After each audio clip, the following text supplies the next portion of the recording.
Hello friends, मैं Sanjay Pareek Physics Academy YouTube channel में आपका एक बार फिर से स्वागत करता हूं। दोस्तों, इतना ढेर सारा प्यार देने के लिए शुक्रिया। ठीक है, पिछले कुछ दिनों में काफ़ी सारे कमेंट्स आए हैं, काफ़ी बच्चों ने लगभग थाउजेंड्स ऑफ बच्चों ने YouTube चैनल को सब्सक्राइब किया है। इसके लिए थैंक यू। और आपने जो भी टॉपिक बताया है, आप ये मत सोचना कि सर ये टॉपिक पे वीडियो नहीं बना रहे। ये इतनी लंबी लिस्ट हो चुकी है कि वो वीडियोस बनाते बनाते मुझे महीना लग जाएगा। करीबन 50 के आसपास वीडियोस की डिमांड आ चुकी है। ठीक है, तो मैं लेकिन बनाऊंगा हर टॉपिक पे। जो भी आपने टॉपिक मुझे दिए हैं उन सभी टॉपिक पे आपको वीडियोस मिलेंगे जरूर। ठीक है, तो keep watching our YouTube channel Pareek Physics Academy. और एक बात जरूर ध्यान रखना, ये बिल्कुल फ्री है। अच्छा, कई चीजें आपको अगर समझ में नहीं आती, ठीक है, तो आप कमेंट बॉक्स में पूछिए, आप अपना टॉपिक कमेंट कीजिए। ठीक है, उसको मैं निश्चित रूप से आपकी क्वेरी को सॉल्व करूंगा। ठीक है, थैंक यू। तो चलिए शुरू करते हैं आज का टॉपिक। आज का जो टॉपिक है दोस्तों, वो है ट्रांजिस्टर।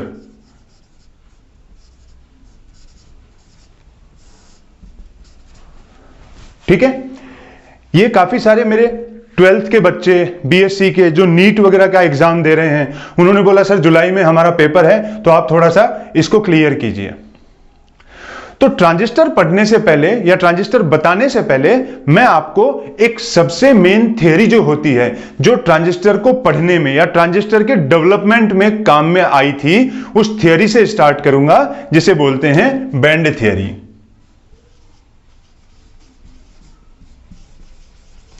बैंड थ्योरी या इसको बोलते हैं बैंड सिद्धांत। ठीक है, अब बैंड थ्योरी या बैंड सिद्धांत क्या होता है? तो सबसे पहले नाम से बैंड क्या है? ठीक है, बैंड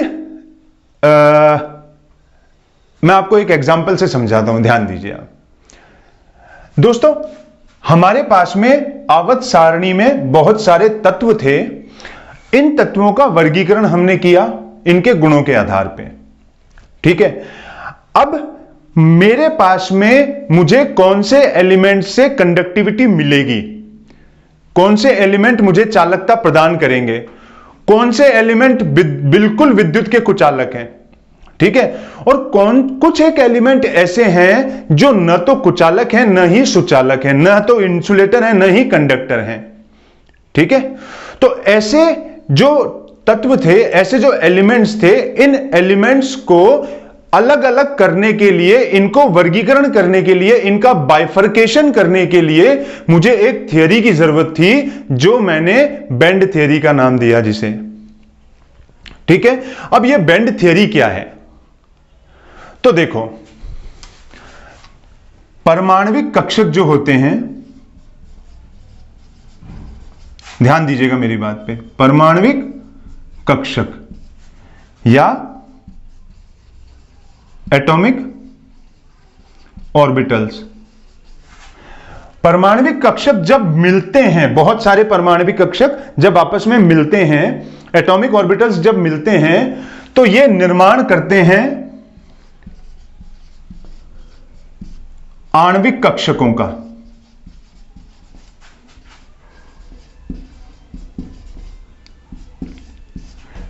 ठीक है, जब परमाणविक कक्षक बनते हैं तो निर्माण करते हैं आणविक कक्षकों का।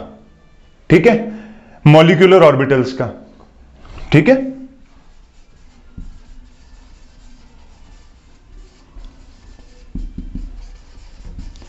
जब बहुत सारे परमाणविक कक्षक मिलेंगे तो ये निर्माण करेंगे आणविक कक्षकों का। और जब बहुत सारे आणविक कक्षक मिल जाएंगे, बहुत सारे आणविक कक्षक मिल जाएंगे, तो ये निर्माण करेंगे बैंड्स का। इसे बोलते हैं बैंड। चीज समझ में आई कि बैंड क्या है?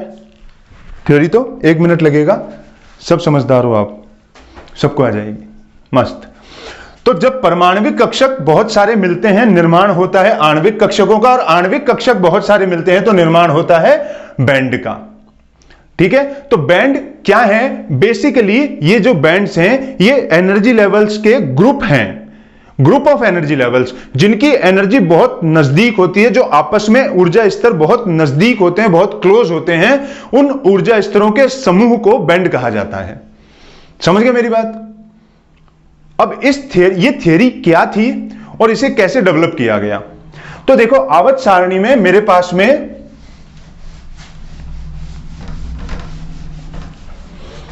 आवर्त सारणी या पीरियोडिक टेबल में मेरे पास में एक तत्व था जिसे मैंने बोला सिलिकॉन, ठीक है, और इसका एटॉमिक कॉन्फ़िगरेशन कितना है?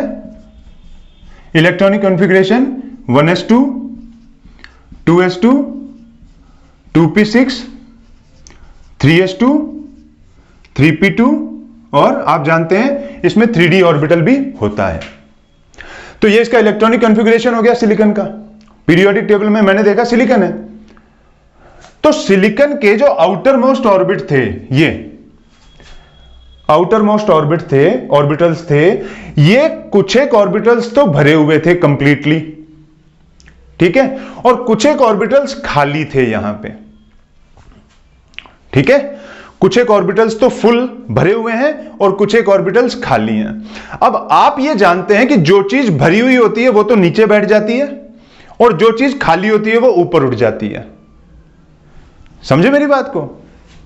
जो चीज भरी हुई थी वो तो, अब इसके ये ऑर्बिटल्स थे, वैलेंस ऑर्बिटल्स थे, तो ये दो पार्ट में डिवाइड हो गए। जो भरे हुए थे 3s और 3p, ये तो नीचे बैठ गए और जो खाली थे 3d, ये ऊपर हो गए। 3d क्या थे मेरे पास में? एम्प्टी या खाली, और 3p ये क्या थे? भरे हुए या फिल्ड, ये मेरे नीचे बैठ गए। तो यहां पे ग्रुप ऑफ एनर्जी लेवल्स हो गया, एनर्जी लेवल्स का समूह हो गया यहां पे मेरे पास में, जिनमें भरे हुए एनर्जी लेवल्स थे, ठीक है। तो इन एनर्जी लेवल्स को मैंने नाम दिया वैलेंस बैंड का,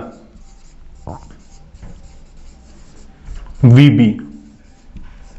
और ये जो खाली एनर्जी लेवल्स थे यहां पे, इन एनर्जी लेवल्स को मैंने नाम दिया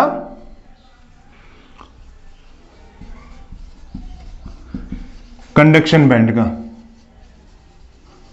या CB। हिंदी में बोलते हैं इसको चालन बैंड, इसको बोलते हैं संयोजकता बैंड।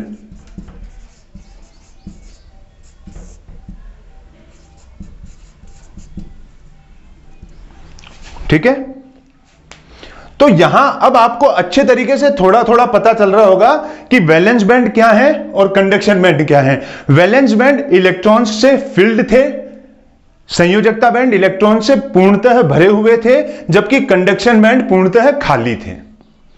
अब इसका क्या इंपैक्ट आया? मेरी जरूरत क्या थी? मेरी जरूरत थी कि आवर्त सारणी में कुछ तत्व चालकों की भांति व्यवहार करते हैं, कुछ इंसुलेटर्स की भांति व्यवहार करते हैं, और कुछ न तो चालक है ना इंसुलेटर है। ठीक है, थोड़ा सा जिनको ताप दिया, ऊष्मा दी, ऊर्जा दी, तो वो चालकों की जैसे व्यवहार करते हैं, बिहेव करते हैं, और अगर उनको नहीं दी तो ये कुचालक होते हैं, कमरे के ताप पे कुचालकों की भांति व्यवहार करते हैं। तो मुझे ये जो तत्वों के समूह थे, मुझे इनको बाइफरकेट करना था, इनको मुझे डाइवर्सिफाई करना था, इनका मुझे वर्गीकरण करना था। तो वर्गीकरण करने के लिए मुझे एक ऐसा सिद्धांत चाहिए था जिसको मैंने बैंड सिद्धांत बोला। ठीक है, और इस बैंड सिद्धांत को मैंने इस तरीके से डिफाइन किया। तो अब यहां क्लियरली आपके माइंड में हो गया कि मेरे पास में दो मेन बैंड है, एक तो वैलेंस बैंड, संयोजकता बैंड, जो कि पूर्णतः भरा हुआ होता है, ठीक है, और एक कंडक्शन बैंड, चालन बैंड, जो कि पूर्णतः खाली होता है। अब यहां आपको एक प्रॉपर्टी याद रखनी पड़ेगी कि जब इलेक्ट्रॉन आपका कहां पे है? वैलेंस बैंड में। ठीक है, तो जब इलेक्ट्रॉन वैलेंस बैंड से कंडक्शन बैंड में मूव करता है तो आपको कंडक्टिविटी मिलती है। यह आपको याद रखना पड़ेगा। क्या? कि जब इलेक्ट्रॉन मूव करेगा वैलेंस बैंड से कंडक्शन बैंड में जाएगा तो आपको चालकता मिलेगी। कोई भी तत्व चालकता प्रदर्शित कब करता है? जब इलेक्ट्रॉन संयोजकता बैंड से चालन बैंड में जाता है, तब इलेक्ट्रॉन जब जैसे ही जाएगा तब जो तत्व है वो आपका चालकता प्रदर्शित करता है। तो एक तो बैंड सिद्धांत और एक ये प्रॉपर्टी, इन दोनों को काम में लेकर के अब मेरा काम आसान हो गया। अब मैंने जो तत्वों का समूह था जो मेरे पास उपस्थित था उसको मैंने बाइफरकेट कर दिया, उसको मैंने अलग अलग कर दिया। आइए देखते हैं कैसे। ये चीज क्लियर है सबको माइंड में? चलिए आगे चलते हैं।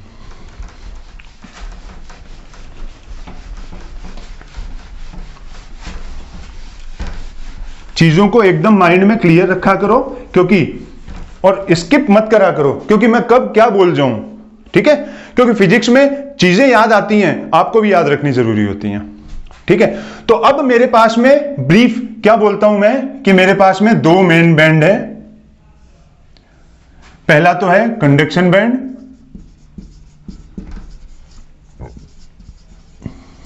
ठीक है, जो कि खाली था, भरा हुआ था, खाली था, एम्प्टी। और दूसरा है मेरे पास में वैलेंस बैंड,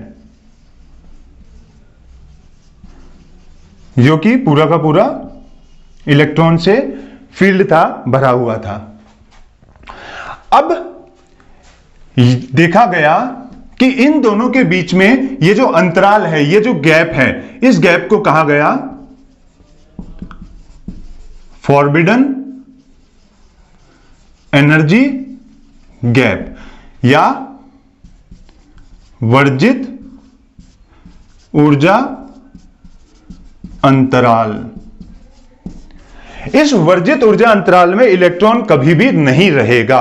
इलेक्ट्रॉन या तो रहेगा वैलेंस बैंड में या रहेगा कंडक्शन बैंड में। वर्जित ऊर्जा अंतराल या फॉरबिडन एनर्जी गैप में आपका इलेक्ट्रॉन नहीं रहेगा, ठीक है? यह चीज क्लियर है।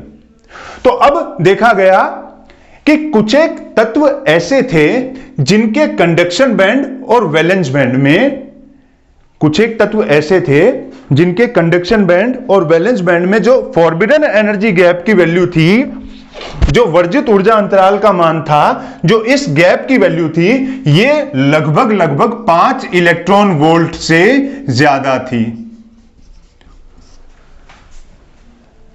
ठीक है? इलेक्ट्रॉन वोल्ट एनर्जी का लेवल होता है, एनर्जी की माप होती है।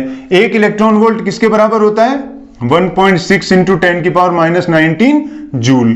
आप इसको जूल में भी चेंज कर सकते हैं, ठीक है? और जूल को इलेक्ट्रॉन वोल्ट में, इलेक्ट्रॉन वोल्ट को जूल में, इस रिलेशन से चेंज होता है।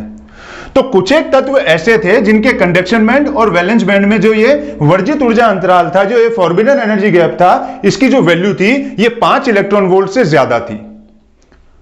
मेरी बात समझे? तो 5 इलेक्ट्रॉन वोल्ट से अगर ज्यादा वैल्यू है तो ऐसे जो एलिमेंट थे, ऐसे जो तत्व थे, ये कहलाए इंसुलेटर्स या कुचालक।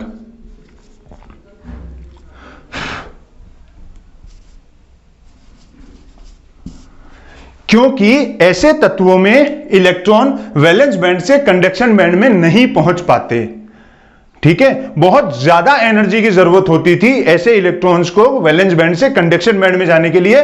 और कंडक्टिविटी कब मिलती थी अपने को? जब इलेक्ट्रॉन वैलेंस बैंड से कंडक्शन बैंड में जाए, तब अपने को कंडक्टिविटी मिलती थी। तो यहां कंडक्टिविटी नहीं मिलेगी क्योंकि ये जो एनर्जी गैप की वैल्यू है ये बहुत ज्यादा थी। तो ऐसे तत्व जिनमें एनर्जी गैप की वैल्यू बहुत ज्यादा थी, ये तत्व कहलाए मेरे इंसुलेटर्स या कुचालक। तो ऐसे तत्वों को मैंने एक अलग रख लिया। अब दूसरे ऐसे तत्व देखे गए जिनमें ये जो कंडक्शन बैंड था और ये जो वैलेंस बैंड था, ये एक दूसरे पर ओवरलैपिंग करता हुआ देखा गया, एक दूसरे पर अतिव्यापन करता हुआ देखा गया। ये देखो कुछ एक ऐसे तत्व थे। अब ये पेन है, मार्कर है मेरे हाथ में, ये अगर इलेक्ट्रॉन है, ये नीचे वाला हाथ जो है ये वैलेंस बैंड है और ये ऊपर वाला हाथ कंडक्शन बैंड है और ओवरलैपिंग किया हुआ है। तो ये मार्कर जो है ये ऊपर वाले हाथ में है चाहे नीचे वाले हाथ में, मतलब दोनों में है। तो जो इलेक्ट्रॉन वैलेंस बैंड में थे वो कंडक्शन बैंड में भी आ गए ऑटोमेटिक। क्योंकि ओवरलैपिंग है, अतिव्यापन है। तो यहां पे इलेक्ट्रॉन कमरे के ताप के ऊपर कंडक्शन बैंड में थे, इसलिए ये जो तत्व थे ये तत्व कहलाए कंडक्टर या चालक। ये चालक कहलाए या कंडक्टर कहलाए। और ये जो चालक और कंडक्टर हैं, ये चालक और कंडक्टर इलेक्ट्रॉन के वैलेंस बैंड और कंडक्शन बैंड में मौजूद होने के कारण कहलाए। कमरे के ताप पर ये चालकता प्रदर्शित करते हैं। समझे मेरी बात आप? तो दूसरे प्रकार के तत्व ये थे जिनमें फॉरबिडन एनर्जी गैप की वैल्यू निल थी, था ही नहीं यहां पे। क्यों? क्योंकि ओवरलैपिंग थी बैंड्स की, ऊर्जा स्तर एक दूसरे के ऊपर अतिव्यापित थे। तो इलेक्ट्रॉन्स का आना जाना वैलेंस बैंड कंडक्शन बैंड में सेम था। ठीक है, तो कमरे के ताप पर ऐसे तत्वों को चालक कहा गया। और अब कुछ एक ऐसे तत्व थे पीरियोडिक टेबल में, इधर देखो, कुछ एक ऐसे तत्व थे पीरियोडिक टेबल में जिनमें कंडक्शन बैंड और वैलेंस बैंड में जो ये फॉरबिडन एनर्जी गैप की वैल्यू थी, कंडक्शन बैंड और वैलेंस बैंड में जो ये फॉरबिडन एनर्जी गैप की वैल्यू थी, ये इंसुलेटर से तो बहुत कम थी और ओवरलैपिंग भी नहीं था। मतलब यहां फॉरबिडन एनर्जी गैप की वैल्यू कुछ ना कुछ थी। समझे? ऑलमोस्ट 3 इलेक्ट्रॉन वोल्ट से कम के आसपास थी यहां पे। कईयों में 1 इलेक्ट्रॉन वोल्ट भी होती है, कईयों में उससे कम भी थी। ठीक है, लेकिन 3 से कम जिनमें थी उनको मैंने कंसीडर किया, बाकियों को छोड़ दिया, क्योंकि बाकियों में इंसुलेटर की भांति व्यवहार करते हैं, क्योंकि बाकियों में इलेक्ट्रॉन को वैलेंस बैंड से कंडक्शन बैंड में पहुंचाने के लिए बहुत ज्यादा एनर्जी की जरूरत थी मुझे। तो कुछ एक ऐसे तत्व थे जिनमें फॉरबिडन एनर्जी गैप की वैल्यू 3 इलेक्ट्रॉन वोल्ट से कम थी। ऐसे तत्व कमरे के ताप पर तो कुचालक की भांति व्यवहार करते थे, लेकिन अगर इनको जरा सा मैंने टेम्परेचर दे दिया, टेम्परेचर मतलब हीट दे दी, हीट दे दी, हीट मतलब एनर्जी दे दी, तो एनर्जी देते ही इलेक्ट्रॉन जो वैलेंस बैंड में है वो कहां पहुंच गया? सीधा कंडक्शन बैंड में। और कंडक्शन बैंड में पहुंचते ही आपको क्या मिल गई? कंडक्टिविटी। तो दैट मींस उनको थोड़ी सी एनर्जी, थोड़ा सा टेम्परेचर, थोड़ी सी हीट देते ही मेरा जो इलेक्ट्रॉन था वो कंडक्शन बैंड में पहुंच करके कंडक्टिविटी शो करने लग गया। ठीक है, तो ऐसे जो एलिमेंट थे ये एलिमेंट कहलाए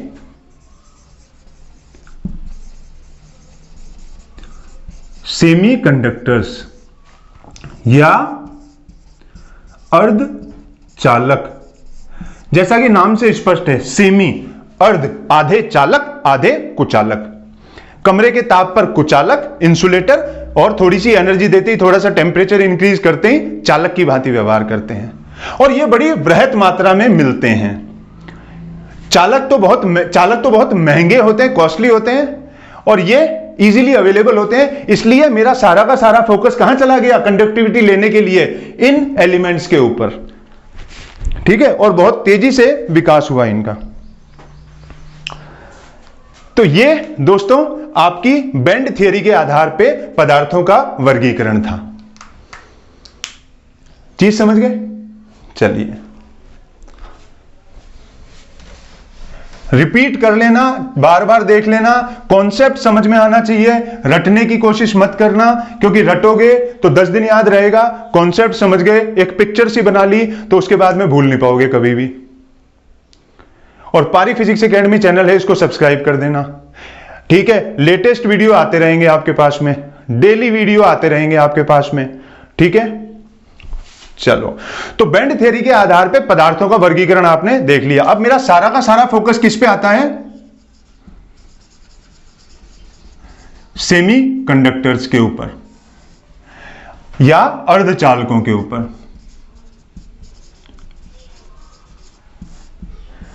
तो अगला टॉपिक या अगले वीडियो में जो टॉपिक आएगा वो आएगा अर्धचालक। ठीक है, वीडियो को देखना न भूलें, जल्दी ही अपलोड करता हूं। और चैनल सब्सक्राइब करें, शेयर करें, कमेंट करें, ताकि बहुत ज्यादा बच्चों का फायदा हो सके। और याद रखना, यह चैनल टोटली फ्री है। और बुक्स के कुछ नाम हैं जो मैं आपको डिस्क्रिप्शन बॉक्स में दे दूंगा। ये कुछ ऐसी बुक्स हैं जिनको आप परचेज करके आपकी बेसिक कॉन्सेप्ट को अच्छा मजबूत कर सकते हैं। ठीक है, thank you, have a nice day.